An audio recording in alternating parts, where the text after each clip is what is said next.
Today challenge. Follow the step. Excuse me.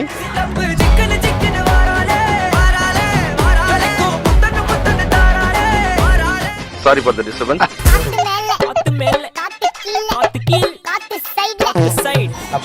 One eternity later.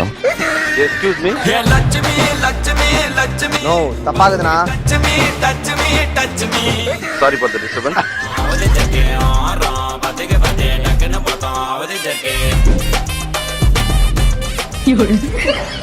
உன்னால் முடியும் தம்பி தம்பி இந்த டான்ஸ் 10% எவ்வளோ யோசிக்க வேண்டியிருக்கு பார்த்தீங்களா? ஆட்டத்தை பாருப்ப. அடுத்த ஸ்டெப். இது ஏதோ ஒரு ஸ்டெப்புடா. இது என்ன ஸ்டெப் சத்தியமா தெரியலடா. இந்த மாதிரி போடவே இல்ல. ப்ரோ